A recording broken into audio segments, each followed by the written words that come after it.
This is your place for all things Detroit Red Wings and all things Chicago Blackhawks. With your hosts, Jordan Linscott, David Barnhouse, Nick LePage, and Tim Stompanato. This is the Stick Blade Podcast.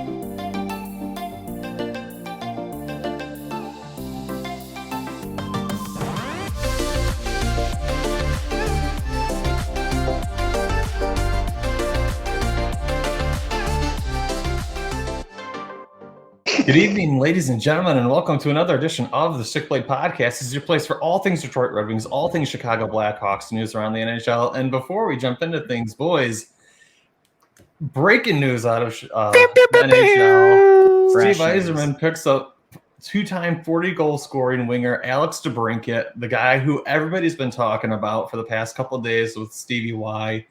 Ottawa heckling Wings fans on Reddit, on Facebook, all over the internet sphere. But the trade's done, boys. Breaking news literally happened right before we started recording. Like, this is it. It's like Christmas for podcasts because usually we get the news a day after we record and we sit on it for a week. This is it. We finally get something before we record. This is the best day. And it's the biggest move in the Wings rebuild. Yep. Yzerman era, I would have to say. Like, I know I was kind of roasting the group chat, and we'll get into state of the future of the Wings now.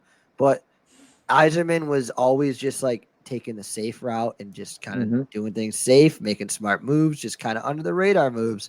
Now he's swung for the fences, and you have a legit superstar in Detroit, and this is exciting. This is the chance for Dylan Larkin to have that superstar winger to play with, and now Lucas Raymond gets moved down to the second line potentially. We'll touch on that in a minute, so I don't want to spoil anything. Yeah, I'm chomping at the bit to get into it, so I'll let you do your thing. I mean, number one DeBrincat fan over here. Can't wait to talk about it. Oh God, I know two guys that used to be that person, so enjoy. So tonight's show is going to be interesting. We've got a lot to talk about. We've got to talk about the NHL draft. We've got to talk about the free agency period. And then we're also going to talk about the state of both clubs because the NHL schedule for this upcoming year has been released. We know and have an idea now what all the rosters are going to look like and what you can at least expect opening night for both of these clubs, barring something crazy happening at training camp and a player making the team. But guys, let's just jump into this thing. And I feel like we could start on the Red Wings side this week, and then we will transition over to the Blackhawks side if you guys are all right with it. Golden. That's fair. Yep. Let's start with the Red Wings, and let's start with the draft cut they had. So this year, the Detroit Red Wings had 2 first-round draft picks, something that hasn't happened in a minute. They aside from the Kosa and Kasper year, they drafted Nate Danielson and Axel Sandin-Pellikka. Basically, you got a pretty good, responsible forward in Danielson. He's not like some flashy superstar player, but he played on a really down year team. A lot of people are thinking that might have lowered his draft stock, but I really liked what we saw from his interview. Looks like a really respectful, responsible young man. And then Axel Sandin-Pellikka looks like a really good offensive puck-moving defenseman. And it's funny because the pick that we used to acquire him came from moving one of those players in Philip Hronek to the Vancouver Canucks. I really like both of these picks. Danielson is, I think, a great guy who is going to be a middle 6, potentially top 6 center by the time Dylan Larkin really starts hitting his prime and starts hitting, like, not the twilight of his career, because I think he's got plenty of time left, but starts getting to the point where he starts declining, and Danielson and Kasper can kind of take over as like a 1-2 punch at center for him. And then Pellikka, man, I like everything about his game that we've seen so far. I think both of these picks are slam dunks. I mean, David, what do you think about these? I trust Yzerman in his picks. People were scratching their heads over the Moritz Seider pick years ago, and Moritz Seider is hailed as one of the best up-and-coming defensemen. Now, Nate Danielson, I was not upset, but I wonder if he wasn't our first choice. I know Ryan Leonard was picked right before, and I wonder if that's who Yzerman wanted, but I don't know Yzerman. Maybe he'd wanted Danielson from the get-go. Like you said, Danielson seems like a very responsible player, and he wasn't having like the high numbers, but like you said, he was playing for a really bad Wheat Kings team. What an awesome name for a team, by the way. Right. But he imagine if he is on a team that is responsible and can get the puck to him, because he does have good scoring touches. I watched some of his highlight videos, and he's smart with the puck. And to go to your guys' first pick, the first overall pick, Connor Bedard even said like one of the hardest players he played against was Nate Danielson. He gave him the hardest time. So that was really cool to hear from, the consensus number one pick, possible generational talent thing. The guy we picked at number 9 was great. And like you said, Axel Sandin Pellikka is like a really good right-handed offensive defenseman who, it's funny, was projected to be a top 10 pick in a lot of drafts and dropped to us at 17. So I was looking at a lot of Red Wings, I can't believe Yzerman picked this guy at number 9. What a waste of a pick, blah, blah, blah. I have a feeling nobody would be complaining if these two picks would be flipped. But I think Danielson's going to surprise a lot of these fans. So I'm just really excited about both picks. It's a center, which is what we need. We have Larkin, we have Comfer, we have Casper coming up. But who knows? Maybe Danielson jumps ahead too. We'll see. Yeah, David, you took the words right out of my mouth when I was watching the draft. Kind of when it was more unfolding, when it's all said and done. Like you said, like if the picks were swapped, nobody would be saying a word. If Danielson was taken at 17, nobody would say a word. People would be thrilled. Yeah, Danielson, he's a big-bodied player, which I think is ultimately needed for Detroit because they're they have the skill. They have skilled picks. They have skilled prospects.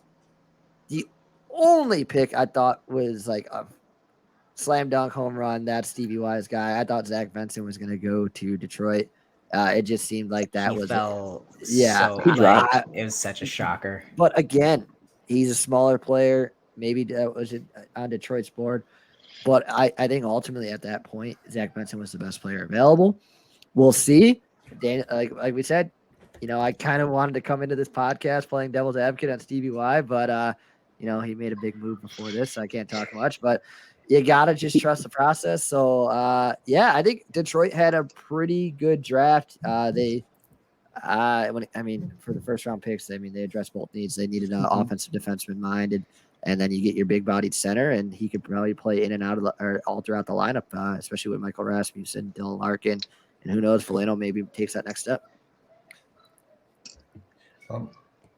Obviously, the draft is someplace that, like a lot of teams, when they're rebuilding, you're looking to get your cupboard replaced so much, like in that area. Yeah, keep it stocked.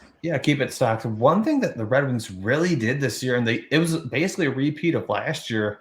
They signed a bunch of free agents with the cap space they had, and we're not gonna, spend a ton of time on all of the free agents, right?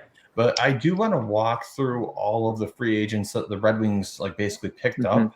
So get ready. The list is long, and I think it was 8 players or something like that. It's 1, 2, 3, 4, 5, 6, 7, 8, 9, 10, 11, 12 players. I have them all written down. That's a literal that's a night and day difference from Chicago.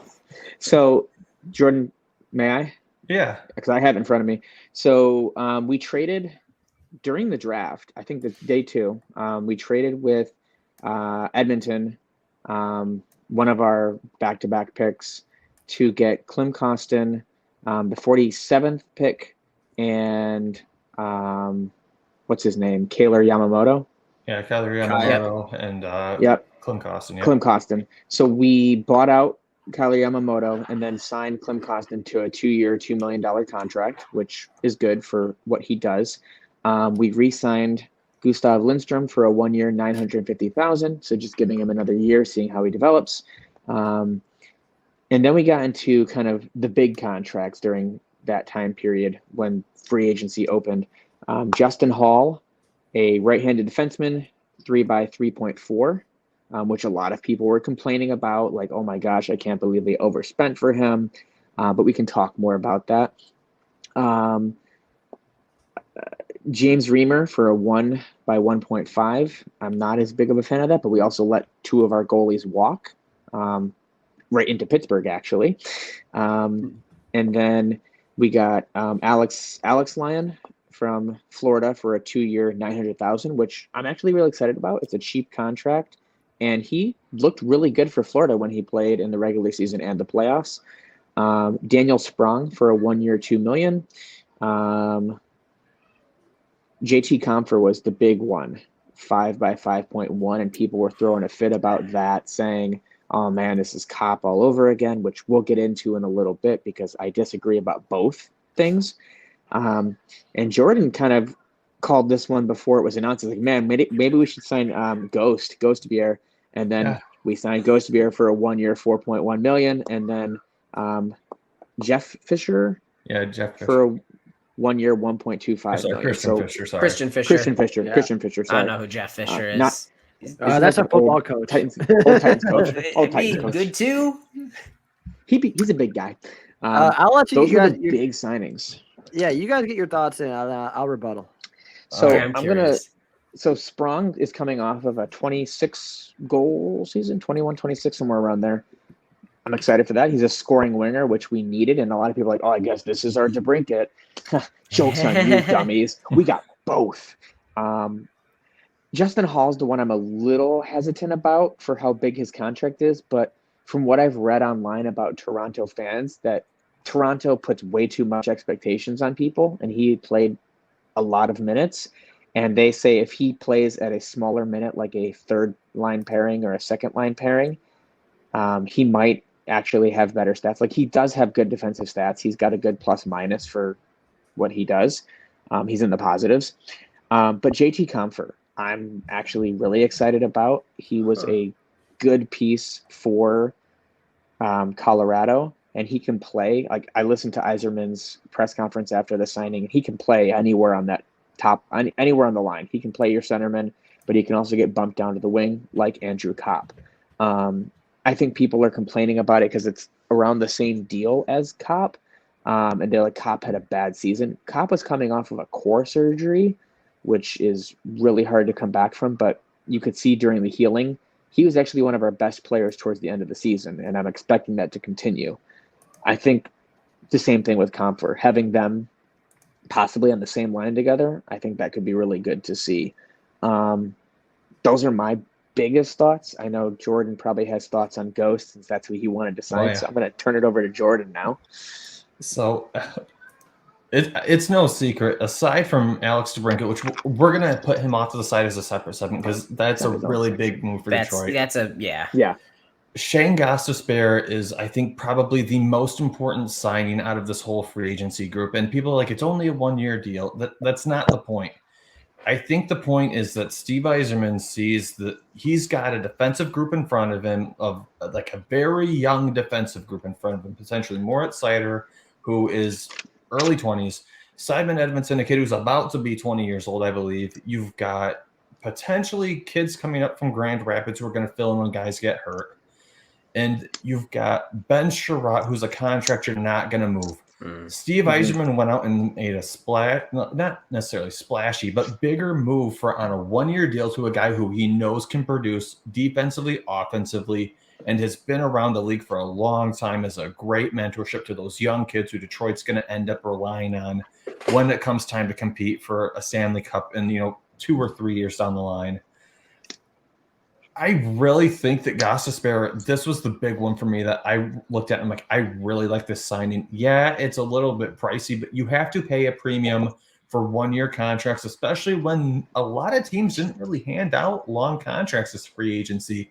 Almost all the teams that handed out contracts, for the most part, were 1 to 2, maybe 3 year deals. You had a couple of guys who got 5 years, but that's it. And a lot of that can be said to the potential rise in the cap. Yeah, the cap. Next The cap's season. supposed to. They're waiting for the boom. I get it. So a lot of players are doing these short-term deals because they're like, I'm going to make bank next year if a team really wants me. So I can see that. Yeah, that's where I'm going to chime in right here too. To kind of base it off that, I love the Gostisbehere signing. I think he is a very great signing for where you guys are at, especially with the young defenseman. Gostisbehere's been in one of those positions where he was like must-see TV with the Flyers. He was amazing. He was a future star. Everyone was talking about him. Like, I remember back in March, I think it was like 2017. He was the guy nobody could get tired of, Ghost Bear. Everyone was calling Ghost Bear. But as for Comfer. I love the player. Love the player. I think he's a great player. I think he could do it all. And, he's coming off his best year. I think he might have more in the tank. And you don't pay guys on their pass and you pay for what they're going to give you. Just, I know with the cap rising, I just don't like the term. I like the years. I just don't like the money. I think 5.5 is a lot for a guy whose most career goals, I think, was last year at 26. But again, it was 5.1. Oh, yeah, there we go. Sorry. Yeah. But still not crazy about it. Yeah. Yeah, it's kind of like Pius Suter. Like, you guys overpaid for Pius Suter, I would want to say. Pius Suter was a good part of our team, though. But he's not going to be a game breaker. Yeah. When I'm thinking $5 million, I'm thinking a guy's going to score 30 goals, or he's either going to give you 25 goals, get you 50 points, and he's going to be a number one penalty kill unit. And that's what Comfort needs to be. That might be a little outdated. I don't know if you're looking for a 30-goal scorer as the cap rises. I think $5 million. I mean, I'm looking like. But yeah, that's not considered the cap rise. Like William Nylander, I think 6.5 for a 30-goal scorer is going to be more of what we're looking at in the future. But Nick, to build off you, that's my one knock, I think, on this, because I actually like the Justin Hall signing. He's 31, but he's a right shot defenseman. You don't have a ton of right shot defensemen that are ready to step in and eat some minutes. Same thing that you like about Ghost of Spear. Hall is that stable veteran presence. He came from Detroit, so he can survive anything. He came from Toronto, so anything Detroit media throws at him, he's going to be fine. He's going to be able to help the kids, manage that expectation. That's exciting. I love the Daniel Sprong. If you can put him on your third line, especially post DeBrincat, if he's your supplemental scoring on that third line, I'm hyped for you guys on that. That's my favorite signing of them all. I'm just salivating thinking of these line combinations we're gonna have. You actually have real opportunities now to build 3 scoring lines and a real solid fourth line, which you didn't. Anything you did previously, you were going to sacrifice somewhere. You now have the moves to make, and even on goalie, I really like the Alex Lyon signing. I got to watch him a lot when he was with the Wolves 2 years ago. He was a solid goaltender there. He looked really good. He found some footing last year with Florida. I think that he pushes out Reimer and becomes your backup. I really do. Otherwise, I think, Nick, you said it earlier in the podcast, Stevie Y makes a lot of safe signings, and everything on here, with the exception of our big splash that we're about to get into, everything is very structured, safe. I was a little surprised by buying out Yamamoto just because I thought he'd be a good fit with you guys. But it makes sense now that it's all said and done with. He's moving. So they must have known that move was done. It was just working out a contract. I think you're right about that. It makes a ton of sense now. It's interesting because, you were talking about Comfort, and I just want to go back. Yzerman kept bringing him up in his press conference, and I feel like Yzerman's had his eye on him for a while, and he's seeing something that, we're not. We're just guys that watch it on the couch or the bar. David, he's a phenomenal player. He's one of those players that can do it all, and that's why I kind of sound like an asshole, right? I'm praising him like he's a great player. 5 is a lot of money. It felt weird that right now is the time that you're doing the $5 million free agency contracts. When you're still, again, now that all the pieces are in place, it actually makes more sense to me than the signing at the time. But now that again, you had Cop last year, you had JT Compher this year. I know they're different players. I know it's a similar cap hit. It just surprised me that you made the $5 million move 2 years in a row for a similar structured player. But I think there's a lot of potential and opportunity. Yeah, and I think now with the big news of the day, I think it makes more sense. Tiptoeing around it. Well, we got one more. We got a departer. Yeah, and I was going to actually tie that to this segment. Oh, please. Yeah. There you go. So, when one big winger comes in, another player who a lot of people thought was going to be a big winger ends up leaving. Philip Zadina was placed on waivers for the purpose of contract termination. Basically, the kid's betting on himself. He walked away from some pretty big guaranteed From money. $5 million. Not chump change for most of us. Yeah. I wish He's I had betting 5 on million in my himself. pocket right now. And it sucks because I remember, and I've told this story in the show before, I was listening to the podcast. I had the phone in my pocket, headphones in, rocking my couple-week-old son. He's 5 now, and he was a couple weeks old. And I kept hearing the draft picks called, and I'm like, oh my gosh, Zadina's going to fall to us. Like, I was so hyped on Zadina. He was supposed to be number 3.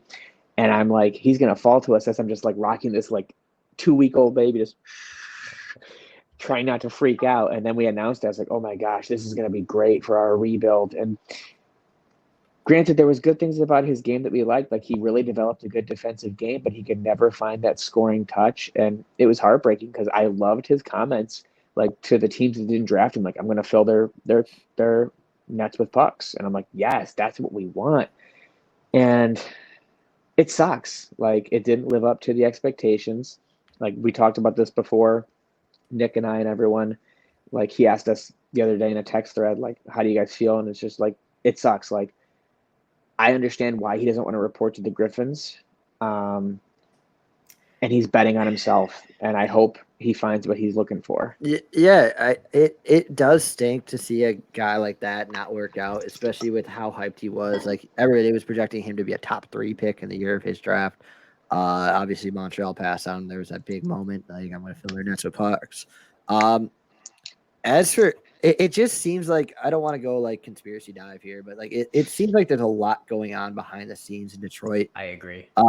With Verana not working out, obviously we covered that a lot this season, and I don't want to go into his past just because it's their private lives and whatever.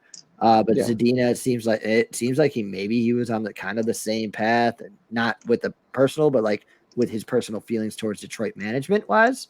As for like the on ice standpoint, it sucks. I think he's a guy that he's always had a chip on his shoulder, especially with the comments he made when he fell to Detroit. And I think he's one of those people. Even Yzerman said it, like he has a chance to kind of revive his career in the NHL. It just wasn't going to work in Detroit because he slowly but surely he started to turn into the odd man out day after day.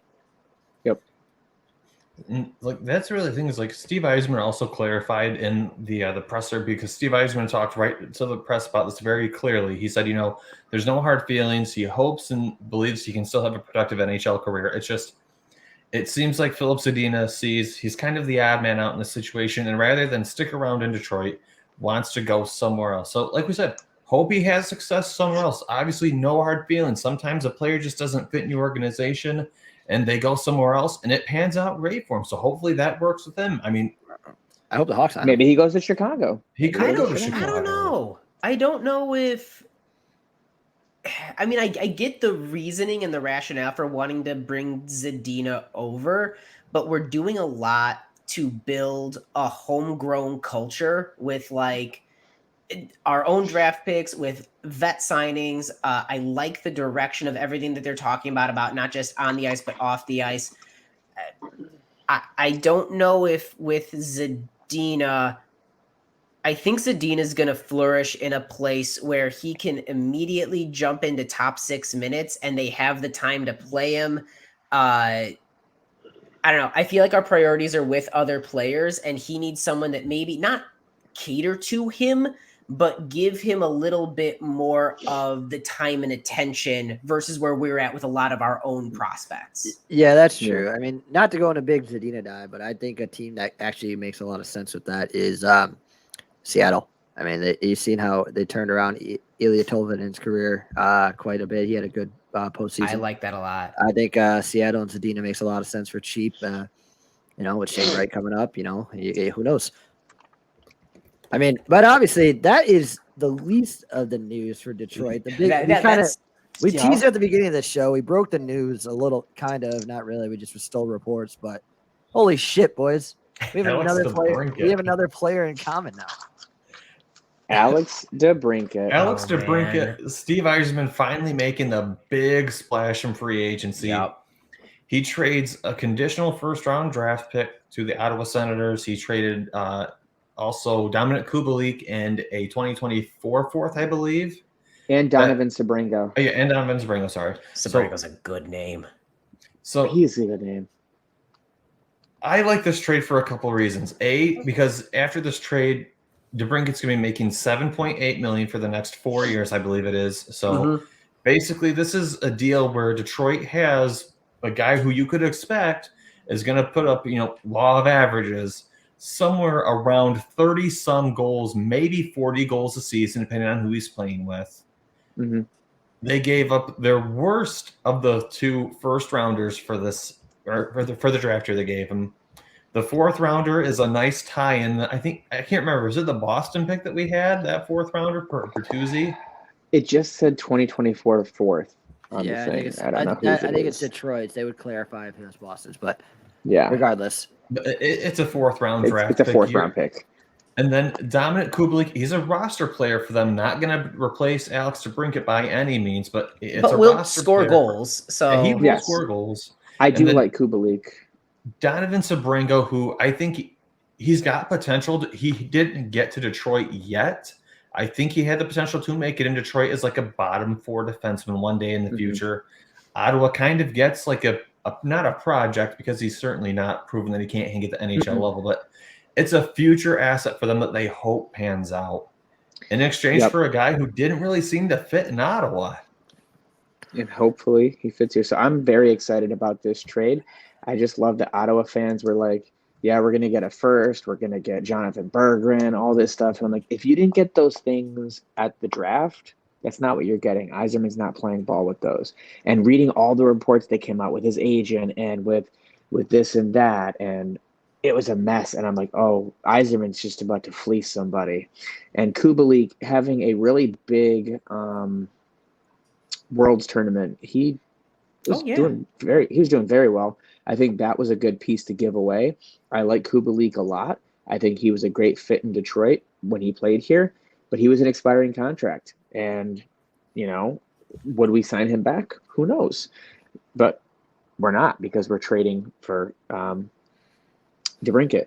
Sabrango was one that I was a little like, oh man, that sucks, but I'm okay with parting with him because I think he's a very hardworking defenseman. Like everything I've seen about him and read about him, like he was going to be a defenseman for Detroit at some point, possibly.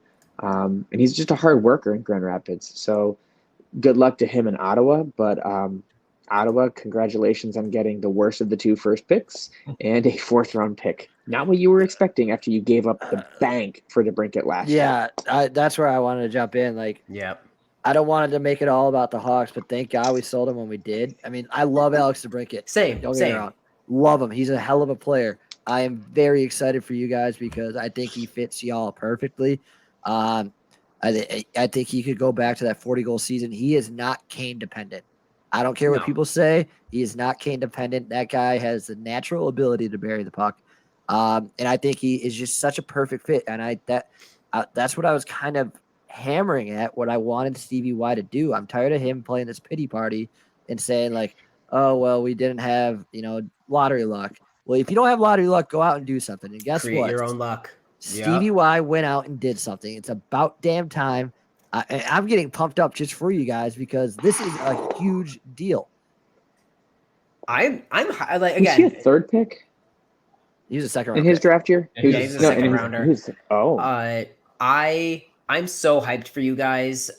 This is the piece that you've been missing. Like we talk about this every podcast for the last 2 years. I feel like is what you don't have is that surefire, your premier scorer. You've got guys that do everything else. This is exactly what you need because you've got guys that can get DeBrincat the puck. He's not Kane dependent, but he does need someone who has the playmaking ability to match where he is going to find himself. His number one skill is not just shooting, but it's finding the spot on the ice to shoot the puck. So putting that piece in there, I think is the game changer that you have been looking for. All this to say, I feel kind of bad for, like we're talking about the fleece left and right, like the Hawks sold high, you guys fleeced. Ottawa also dealt from a terrible position, and I feel bad. Some of this is just management issues, but like to sell off when you did. You have the 1 year where nobody was good. Claude Giroux didn't meet the expectation. We all had them like in the playoff picture at least. They almost did make the playoffs though. And that's exactly it. Like that team did well, but I don't think anybody hit the level that we were expecting them to this year. And being Ottawa, knowing DeBrincat wasn't interested, or at least that is what it appears, that DeBrincat wasn't interested in re-signing. They had the arbitration with the qualifying offer. Like it was a position where they had to sell. They knew they weren't going to get what they got back, but they still got a first. They still got Kubalik, who, yes, he's not DeBrincat, but he is a goal scorer that I think could play with Giroux, could play with Stützle, could play with Brady Tkachuk. Like the PP2 unit. Yeah, 100%. Like they got a decent return that feels bad because of what they gave up for it. And what you're getting a guy that I know is going to shoot back to the goal scoring that he's done. Yeah, I mean, for the Ottawa fans that are listening, thank you. Sorry for your loss. Yeah, condolences. But I'm not. It's one of those things you gotta have to detach the name from what you acquire. It sucks. We had to go through it last year, but Nick, correct me if I'm wrong. It's sort of like how I feel about Panarin, and like trading Panarin away and getting Saad and then flipping Saad for Zadorov or whatever it was. And we essentially got Zadorov for Panarin. Like it sucked. When you sell a guy low or buy a guy high, like you're never going to recoup that unless lightning catches. No, it's so we've been there. It's a gamble. I mean, when it comes to like, I don't know. It's just, I'm excited for you guys. I truly am. I've never wanted to be like this open-hearted for the Detroit Red Wings, but like, I loved Alex DeBrincat in his short time with the Hawks. I thought he was going to be a Hawk for a long, long time. Me too. So did he. But the kid gets to go back home. I think it's going to rejuvenate his mindset, rejuvenate his will, and go out there. And he's got a lot of people to prove wrong, and he's probably got one of his childhood idols to prove right. So, good on you guys. I mean, hell of a move by Stevie Y. And I'm excited. The sooner you get good again, the sooner I can like full tilt hate you. So that's we can't hate each other right now because we're both pathetic. So like, let's get good, and then the anger can come back. I mean, the rivalry returns. If you guys were to bet on Alex DeBrincat, I don't know, or like, what are you betting his goals at? I'm curious about that. I'd say 30. I'd say around 30 for his first season. I think he's going to feel rejuvenated, like you said. You're going to be putting him with Dylan Larkin, who has had a good couple of years, minus the injury. He could. Our lines could bounce around. You could put him with Comfer for a bit. You could put him with Perron. You could put him with so many people. Rasmussen, a bigger body to help. It's just possibilities are endless. Jordan, what do you think? I mean, if I'm being honest, I think he's hitting 35. Dylan Larkin is perfectly able to find him. Like if you watch Dylan Larkin play, like you can tell he's just looking for somebody who can pass the puck, who can get past the puck to and bury it for him. Raymond's good. I'm not downplaying Raymond, but DeBrincat just has so many more reps that Raymond has yet to get. So it's one of those things like, we hope Lucas Raymond is going to one day turn into a player like Alex DeBrincat. 100%. That's kind of the idea. Yeah, I'm also very excited with this trade that we get to keep Johnny Burgers. Jonathan Berggren is staying a wing. That's another flashes. Whew. That's another win. But if I'm taking a gamble, I'm going to say that like my big bet is that Rasmussen ends up on that top line with Larkin and DeBrincat because of his body and the way that he plays. Like a Holmstrom Franzen type of player. 100%. I think that he can do that. Yeah. So, keep with the that Moose being healthy. said, guys, the off season's not done because obviously training camp is going right now. You're going to have the preseason. Well, preseason technically. Speaking of the Red Wings forwards, just to put another perspective into it, David Perron is the only player on our forward line that's over 30. The Wings are getting Wow. younger, boys. I miss Johnny Abdelkader, or what was it? Justin Abdelkader. Yeah, Justin That's it. Applicator. Darth Cater. The Wings are getting younger, and with that being said, I kind of want to just talk about, and we're not going to talk about this for like a ton, but what do you guys think the state of the club is in terms of like, are we a playoff team? Are we a fringe bubble team? Are we still out of the picture? Like, I'll go first. I think this is the year the Wings make the playoffs. Like, I know I thought it was last year, and they almost did last year. They almost made the playoffs last year. If they had not gone on that losing skid to end the season, they would have been right there for a spot with Ottawa. Yep. But Confer's a great addition. Alex DeBrincat is the scoring winger who they desperately needed to get. They still have all the players from last season who they acquired, minus Kubalik. Kubalik, yeah, you just subbed him with Alex DeBrincat, so you upgraded that spot. Yeah. Sider and Raymond have another year of experience under their belt. You added an offensive defenseman and great all-around defenseman in Shane Gostisbehere. You lost Nedeljkovic, but you still picked up Reimer, who you know can at least play backup at an NHL level. If I'm a bet, man, I think Detroit makes the playoffs this year. I just don't see how they don't now that they have all these players and pieces in place. Yeah. Before, this morning, yesterday, I would have said we were a fringe bubble team, possibly squeaking in the playoffs with the signings we made, because I really like the signings, like Comfer, Ghost Bear. I love that nickname. So good. All these guys, I think, are great pieces that are going to help, guide our young guys. Like, I think Raymond has a bounce back year. He had a really good showing at the Worlds. I think he's going to find his groove again. Sider is Sider. Like, that kid's going to be great. Now you're giving him more veterans to help guide and influence him. I mean, he's had Mark Stahl influence him. He's had all these other players that were these older veteran players to kind of give him advice, help him out. And you're just adding more pieces to his, war chest of who he's learning from, how he's going to do things. Edvinsson might make the team get some experience from these vets as well. But, an hour or so ago when breaking news happened, and the Detroit Red Wings traded for Alex DeBrincat, I'm more leaning now towards that we make the playoffs. And not that we squeak in as an 8 seed. I think if this team really gets clicking with the players we have, I mean, Andrew Kopp finished the year very strong. He could start this year very strong now that he's healthy. Rasmussen's going to be healthy. It's about keeping our guys healthy. And when we're not healthy, having people that can fill the spots, which we do have now.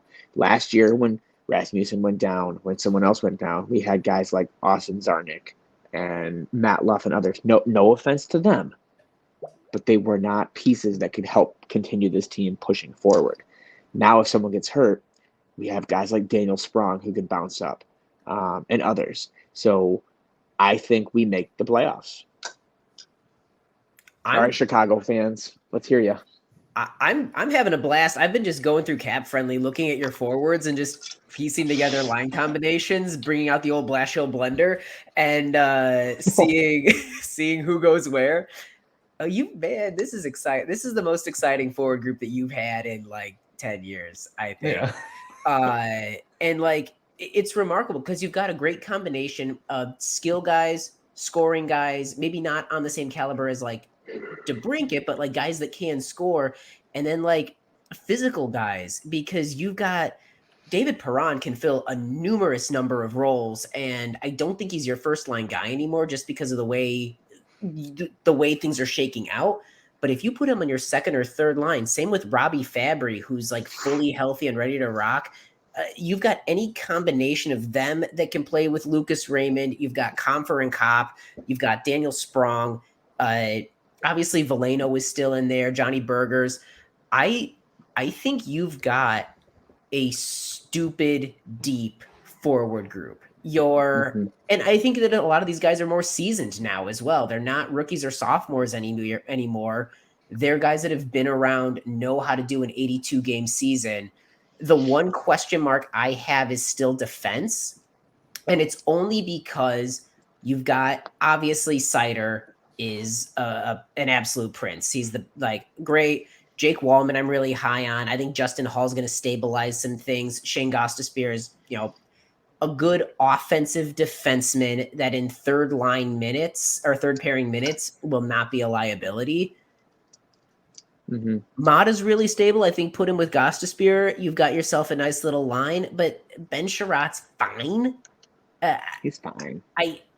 That's the only thing. I wish I had more confidence in, yes, these are your pairings, ready to rock, go for it. But with Husso in net and whoever it is as the backup, I do not see any reason why this would not be at least a bubble playoff team. That's where we had them last year, and I think they've only gotten better. It's just if everyone stays healthy and meets expectations.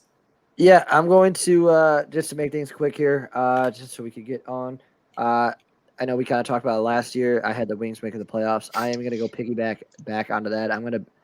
I think I might bet on them to make the playoffs this year, just due to their lineup. Stevie Y clearly shows he makes that move unless he doesn't make that move unless they're ready, and I think they're ready. Mm-hmm. So I'm a gambling man. I'm going to bet on them to make the playoffs. Jordan, can you tell me where I can bet on the Wings to make the playoffs? Do we go to our local bookie anymore? Where do we go? That is it. If you want to bet on the Wings to make the playoffs, which I think just about everybody on the show is, go to DraftKings. New customers download the DraftKings Sportsbook app and use code THPN. You bet $5 and you score $150 in bonus bets instantly. It's code, again, THPN, only DraftKings Sportsbook. If you have a gambling problem, call 1-800-GAMBLER. In Massachusetts, call 800-327-5050 or visit the gambling helpline, ma.org.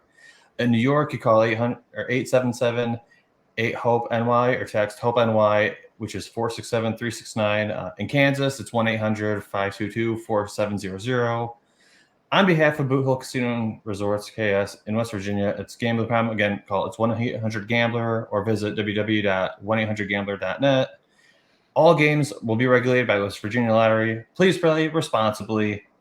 They're in partnership with Hollywood Casino at Charlestown Races, and in Connecticut, help is available for gambling problems. You call 887-889-7777 or visit ccpg.org.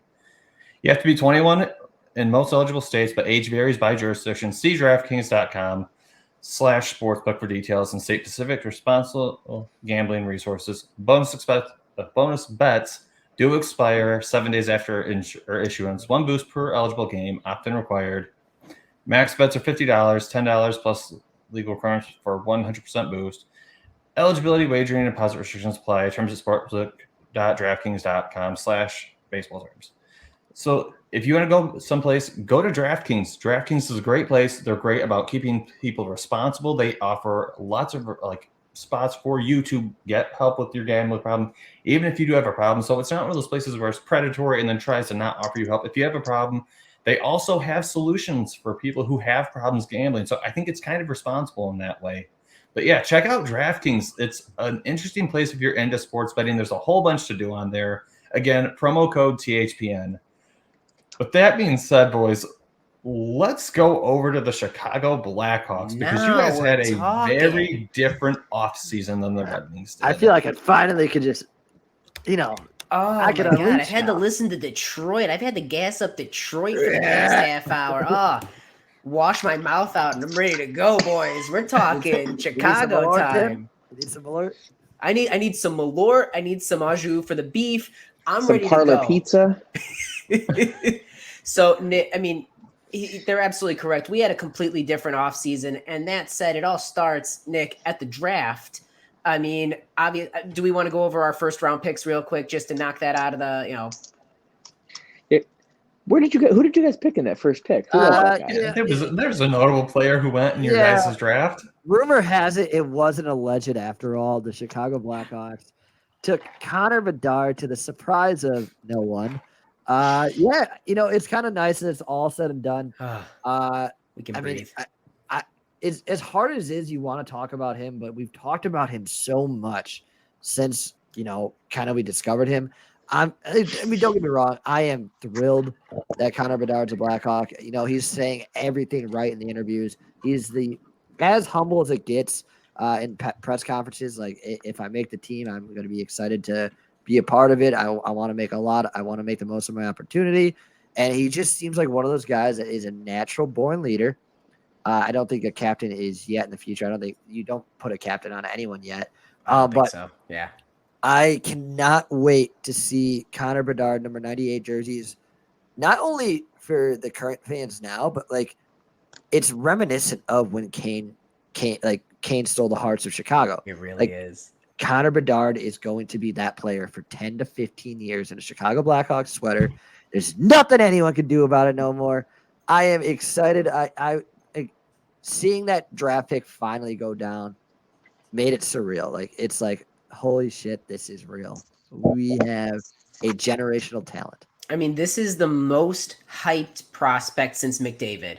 I think realistically, more hyped even than Matthews. Like, this is a franchise-altering pick that that the lottery balls fell the right way. Everything fell the right way. We were able to get this. Nick, like you said, we've talked and there's 1,000 things written about his actual ability. But it's his character that keeps jumping out for me. The humbleness, like you said, the fact that his teammates are, even the people during like the off-ice development camp this past week have just been like, he's awesome. Just a normal guy. Like, He's a pro's pro. Yeah, he is a pro's pro. I'm so hyped for him. He's still operating on, well, my goal now is to make the team. And he's saying it with a straight face, like dead serious. Because he knows nothing's for granted. He's not taking anything for granted. Man, for all the high draft picks we've seen in the past couple years that maybe came in with that little extra bit of swagger that might have been forced a little bit, this is awesome. But Nick, to your point, we've talked about Bedard 1,000 times. Wait, I got one more thing on it before you go. And we'll do it a little bit more. Yes. No, I mean, just to put into context. Sorry, Tim, I didn't want to. No, you're killing. I want to hear it. Like, I know, obviously, he's as hyped as it gets. He's like Tim, you hinted at, like, he's the most hyped prospect since McDavid. There was a little sheet going, or not a sheet, like some data analytics stuff. When it comes to most hyped prospect or most skilled prospect coming out of the draft since 2000, the only two people above him, it goes Sidney Crosby, Connor McDavid, Connor Bedard. That's I'd say that's rarefied air. Like, that's like phenomenal. Patrick Kane, nope, he's lower than him. Austin Matthews, you know him, lower than Connor Bedard. I am hyped. And like a lot of people are freaking out. Like, what if he's just Patrick Kane? I don't care. No. Just three-time cup-winning, Conn Smythe-winning Patrick Kane. That's what people don't understand. It's so stupid. They're hyping him up so much, and it goes, "What if he just becomes Patrick Kane?" Oh, I'm sorry, a 3-time Stanley Cup one champion. Of the greatest Blackhawks to ever play. Stop. One of the greatest American hockey players of all time. Yeah. No, but I do want to say though, let's just take it easy. Let's enjoy this year. This is a 17-year-old human being. He's not even 18 yet. Yeah, he's not 18 for a few more weeks. Like, let us, as fans, which I know this is not our normal MO. Chicago fans need to take it down. What if we just chilled and watched him and enjoyed the moment and not freak out? Yeah, impossible. But that's just one of the many picks the Hawks made. There was another one in the first round. Jordan, why don't you lead us in there? So yeah, you guys got also acquired, aside from potential franchise generational player, you guys acquired, I believe, Oliver Moore was the other player. Not a bad consolation prize after Connor Bedard. And it's a pickup. Apparently during the draft, it was reported later that Davidson kept trying to move up in the draft to get Oliver Moore, and he just kept falling. And finally, we got, again, it was just a stacked draft. It could have gone any way. He could have gone as high as 10 or 11. They had us picking him at 9 too. Yeah. He was mocked to us a few times at 9. It is an unreal pickup for the Hawks. He fits their MO. Kind of what Davidson's been targeting is, he's not really caring about during the past regime. It was size. Like, they started focusing on size. Davidson is focusing on speed, creativity, and agility. And Oliver Moore is the highest rated skater in the class, the fastest rated skater. And I think that is that's what Davidson goes for. He goes for speed and he goes for, you don't see him targeting floor. You see him targeting ceiling, like Nazar, Korchinski. Yeah. Yep. He's been projected as a Dylan Larkin clone.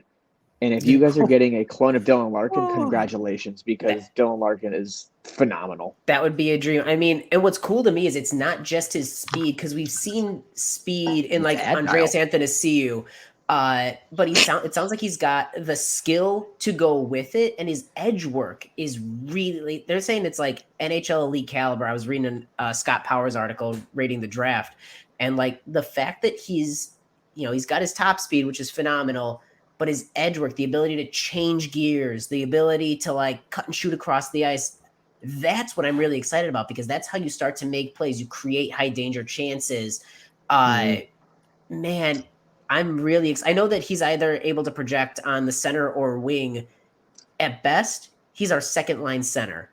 At worst, he's on wing for either the second line or on wing with Bedard. Realistically, someone that can skate and see the game at that level, that's huge. Yeah, people want more Bedard, No, it's 100% exciting.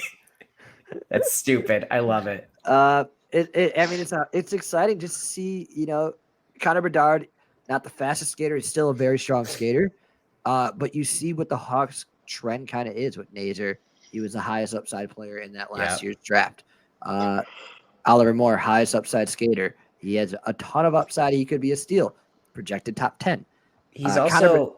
Go ahead. No. Go ahead. Well, I was going to say, he's also a really good complementary personality to Bedard. Watching all of their press conferences and whatnot, Bedard reminds me of the Tays, that very serious, this is what we're going to do. I'm really excited about this. Happy to be in Chicago. And Oliver Moore is that U.S. like, what's up, everybody? Happy to be here. I'm a golden retriever. I am hyped. If they come up together, they are going to balance so well on that off. It builds that locker room culture. You're going to hear me talk about it. I'm, Mr. Intangibles. You're going to hear me talk about that for the next 3 years. I'm excited about it. The one thing I want to finish up about the first round picks, obviously we could talk more and more about it, but in the end, I'll learn more about it.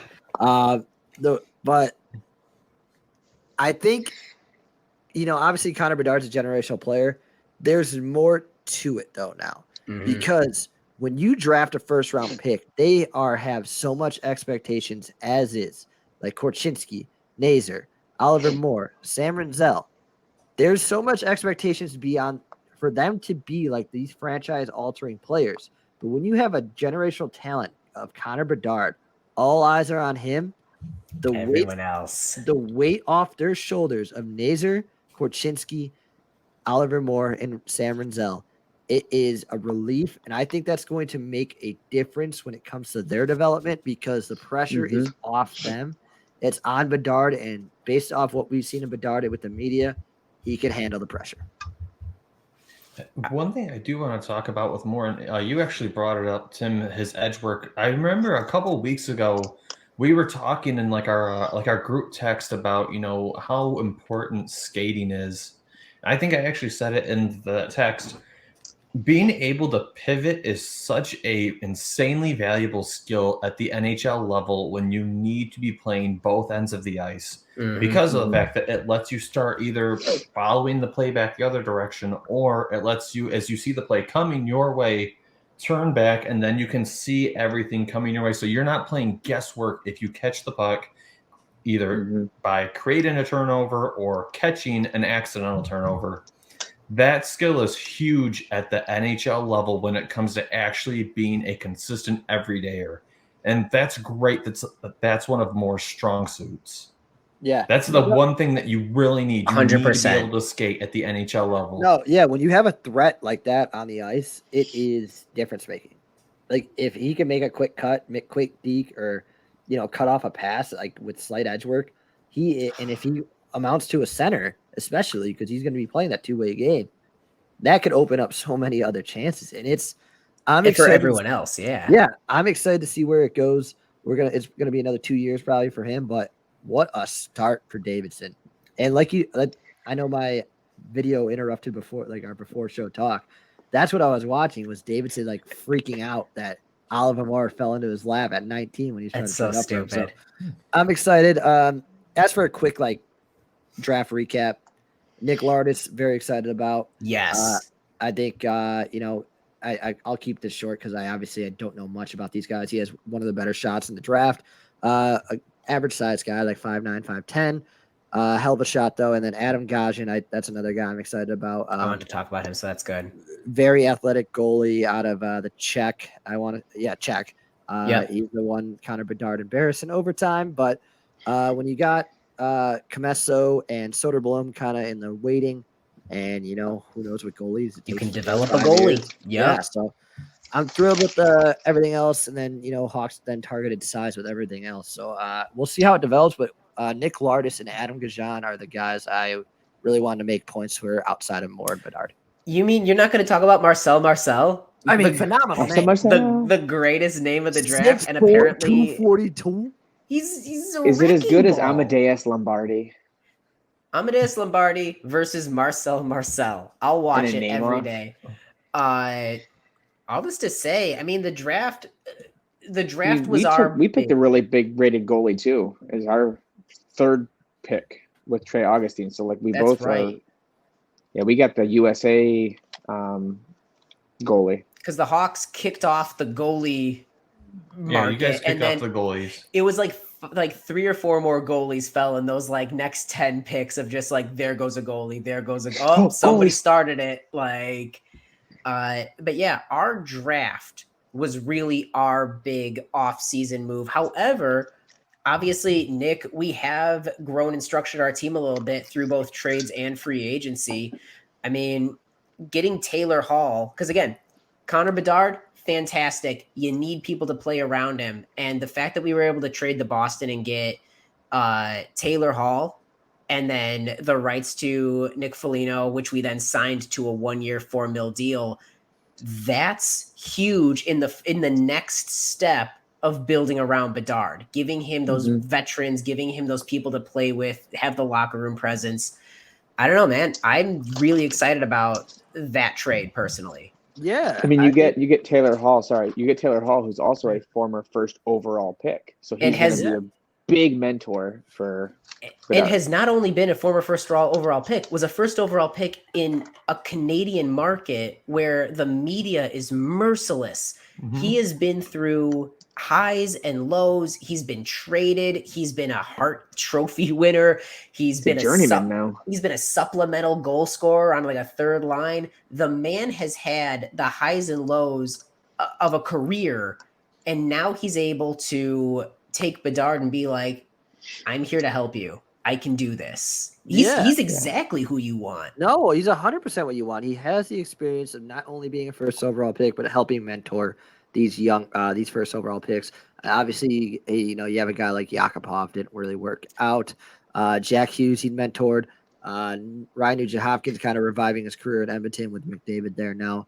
And he's played with McDavid. Yeah. So I think Taylor Hall is such a perfect complementary piece to go along with Bedard. He has that veteran presence. And mind you, he still has a ton of skill. He was playing on the third line. He was mixing around the second and third line with Boston. As deep as they were. I think Taylor Hall is licking his chops at this opportunity. He has 2 years left on a $6 million deal. And, he's 31 years old. So he still could get a big It's not like he's at the back end. Yeah. And like him and Nick Foligno, since we're kind of touching on both, Foligno, big size. He's going to be one of those guys, just a good locker room presence. A guy you want around in the locker room for maybe another rough year. But they're taking the right approach. Like you're adding these good character guys. They're very open and like honest about their opportunity. Like, hey, like I've been in this spot before. Obviously, I don't like this is not my ideal situation, but Taylor Hall knows he could be in for a big payday again. Oh yeah.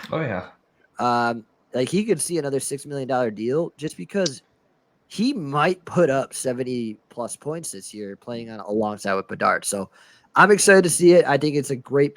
It seems like he's a great guy, ready for this opportunity, and throwing Foligno in there for some reaching the cap floor and then just the real locker room presence. I'm stoked about that move, especially when it's two guys that you're kind of giving up on regardless. Mm-hmm. Is it like, and that also doesn't even count. Who is it? Corey Perry, who you guys grabbed? We got Nick. How do you listen? Obviously, this is a player that like Andrew Shaw, open the box of worms. Brad Marchand, you hate it when you play against him. My favorite Corey Perry memory is when Pavel Datsyuk dropped gloves with him and dropped him. Like no one expected that to happen. Everyone's favorite memory is their player hurting Corey Perry. Listen, Tim, I know where you're going with the question. The moment Connor Bedard gets touched and Corey Perry comes to the rescue, we're going to be and lays someone on their ass for touching Bedard, he is going to become a fan favorite. Mind you, I still hate the memories I have with Corey Perry. I'm 100%. glad he didn't take number 10 from Sharpie. That would have been. We signed Daniel Carcillo in 2012, 2013. Once we signed him after the 2010 playoffs, all things were off the table. Corey Perry, welcome to the Blackhawks. I'm excited you're here. Go protect our baby boy. I'm thrilled. He is one of those people that the reports are he's beloved in a locker room. Talk about been around town. He's seen it all with the rise and fall of Anaheim. I'm excited. I like pests. I like rats. I want one or two of them on my team at all times. Corey Perry is the newest iteration of that for the Hawks.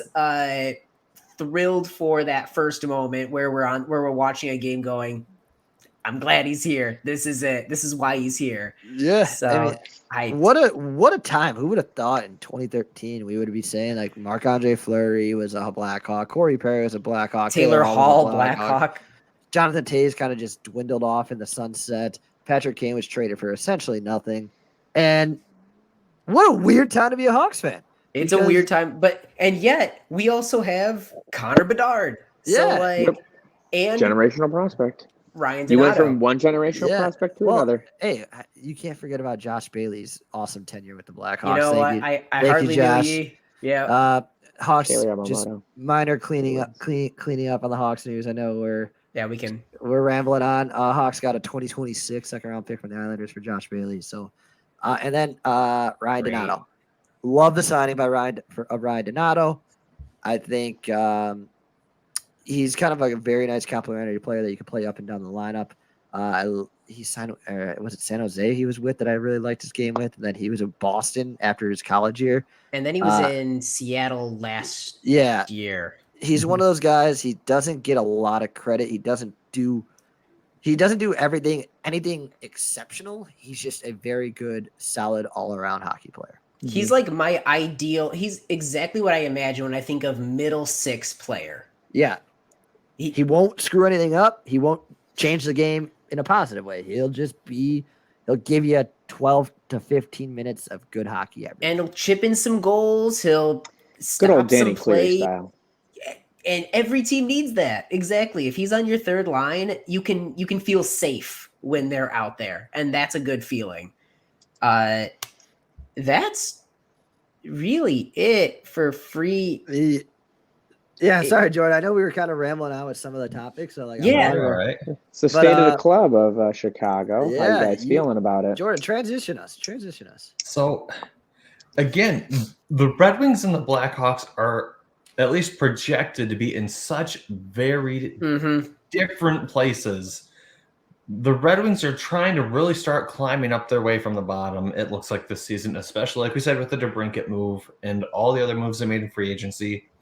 The Blackhawks were a little bit more quiet this year with their moves. And so, again, you just acquired Connor Bedard, which is a great thing for your guys' club long term. Again, everyone thinks he's going to be a franchise-level player, guy who's going to really, in 10 years – I don't like your tone with that. Everyone thinks, Jordan. He hasn't played a game I didn't yet. hear a little bit of stank you put on that. He hasn't played a game yet, so we don't know. It looks like it's going to be there, though. Yeah. He could get on the ice this first game and be like, you know what? I don't want to do this anymore. I'm going to be an accountant. I want to be an accountant. But no, Jordan, you hit the nail on the head. Our free agencies were so different because Detroit's in a place where signing 12 people or whatever you did in free agency, you're fine tuning and putting all the pieces together, getting depth, getting big signings, etc. We're in a point where we're gonna be bad next year. We might win 5 or 6 more games than we won this year. We're still in the market for a top 5 pick, I think, in the next year. Like, there would be no reason to go into a free agency because all they're doing is they want to make sure they hit the cap floor, get some solid vets and people to play with rookies, and not block spaces for those that are available. Like, Nick, we talked about this before the show. Our defense is going to be the big question mark this year of who's ready to step up. Yeah. And I think there'd be no signing anyone in free agency. It's still a possibility post training camp, I think, once they see where people are at. Yeah, I'm in lockstep with you, Tim. I think with the young defensive core, it's kind of hard to be a very good team. They're going to make a lot of mistakes. That's what we want them to do too. Right. Yeah, that's what we want them to do. Go make mistakes and learn from it. I've listened to some shows that are like, oh, the Hawks are going to be, not significantly better. They're going to be better in like drafting the 10 to 15 range. I still think it's a top 5 pick. Yeah, me too. I think so many teams have gotten better. I think Montreal is one of those teams that's gotten significantly better. I've said that the last 3 years. Yeah, though. but I truly think they have, it's going to be Philly, San Jose, Chicago, and Arizona State. But I think we're competing for a top 5 pick. I think the Blue Jackets take a leap. There's a good amount of teams that took a leap. But yeah, I think in the end, we're still looking at a top 5 pick next year. Because when you look at it, you essentially replace Kane with Taylor Hall. I think Kane's a better player than Taylor Hall. You're losing Jonathan Taves, Max Domi you don't have for a full season or most of the season anymore. I think the Hawks are basically around what they are last year, maybe 3 to 5 more wins, but literally hovering around the same spot, except you're more excited about Connor Bedard now. Yeah. And I guess for me, the exciting thing is going to be is Reichel taking that next step. Watching Bedard is going to be the number one. And then frankly, it's the defense is what I'm paying attention to. Does Korchinski come in, get his 9-10 games? Do they burn the year of his contract? Does he stay the whole year? Do they send him back for World Junior? Something like Korchinski's going to be a storyline next year. And then Alex Vlasic and not Wyatt Kaiser. Yeah, Wyatt Kaiser, right? Yeah, yes. Yeah. I'm really excited to see how they do. I think those are the 3 up. Yeah. I think so. But yeah, I mean, I know we got a prospect show coming up. I'm very excited about that so show. Yeah, I'll probably throw some more. I'll throw some more collective insight on that. Me too. Just kind of wrap up on Korchinski. I think the smartest idea you could do this year is, I think, burn the 1 year, even if it's just 10 games. Send him down. The best thing you could do for his contract is to fit in it, is get him on a cheaper deal, maybe do for the Kale McCarr special. Yeah. Burn a year and then sign him to like a $6 million deal, and he becomes a superstar. But I'm excited for this year. We're gonna have a lot of fun. It's a new era for Blackhawks hockey officially. It's a new era fun for to watch games again. It's a new era for our show. It's a new era for the Hawks. We don't talk about Kane and Taves anymore. We talk about Connor Bedard and Kevin Korchinski and Oliver Moore, Frank Nazer. Holy shit, boys. And it's new waters for the Wings with, getting to DeBrincat and hopefully the team now pushing their way out of the rebuild.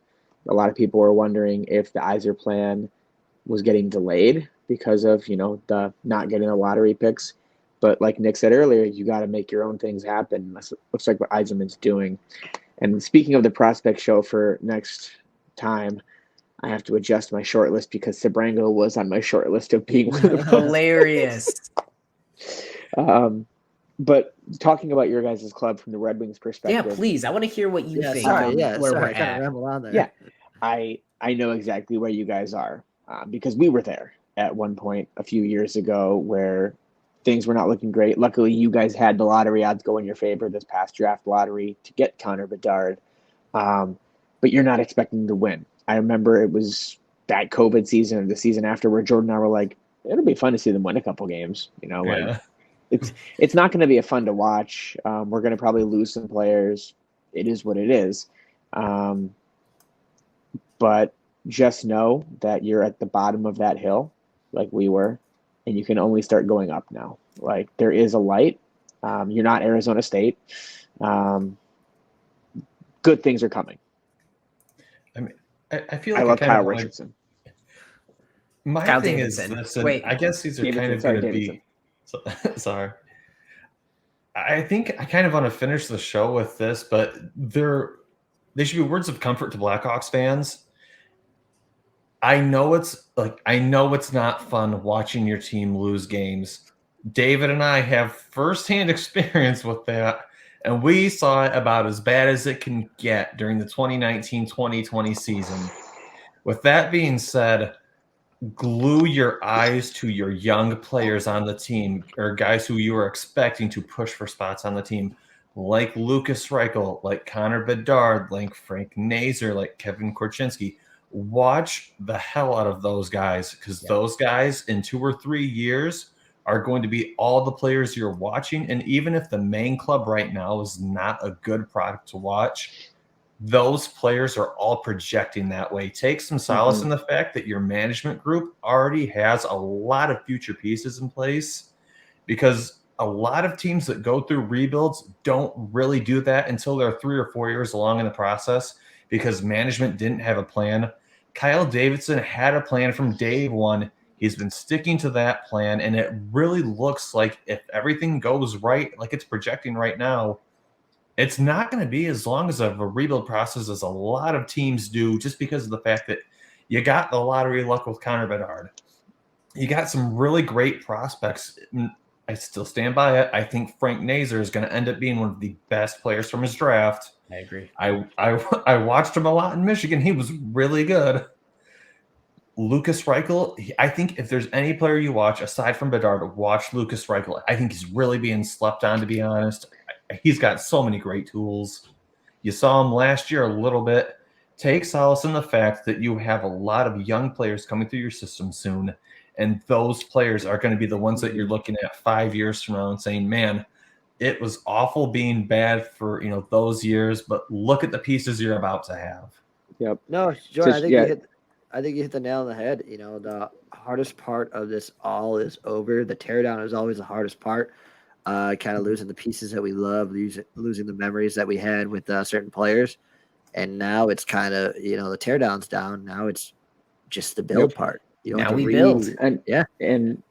And to the Chicago fans, like, you have your old core of your Tays, your Kane, your Seabrook, your Keith. I mean, looking back behind Nick right now on its wall, it's just a shrine to those guys. You're going to have a new core coming and a new shrine coming with guys with Bedard at the forefront of it. And I'm looking forward, hopefully, fingers crossed, because this would be fun content for us, a Stanley Cup final of the Detroit Red Wings versus the Chicago Blackhawks in the future. That'd be the best day of our lives. But with that being said, that's our show for tonight, guys. We hope you guys enjoyed the show. Feel free to check us out all over the social spheres. We're all over YouTube, Facebook. We're going to be on Twitter. We're on Instagram. We're all over the social spheres. Check us out. Feel free to give us the social media currency for the choice of the platform you found us on. And we will catch you guys back all here next time. And it's, as of right now, we're planning like a draftee show where, like, we take 3 players who've been drafted, we're still prospects in each club's respective systems, and we're going to break it down because we've got a minute before the regular season starts. So that's going to be something that we want to do for you guys. I just talked about, you got players in the wings, especially on the Blackhawks, who you are expecting to take steps and be players in 2 or 3 years, who you're looking at and going, yeah, I remember when we were bad and then we acquired that player. We're going to be talking about those guys next week, so stay tuned for that show. But in the meantime, you all stay safe. Take care of each other. Take care of yourselves. And we'll catch you guys back all here next time on another edition of the Sick Blade Podcast. You guys all have a good evening.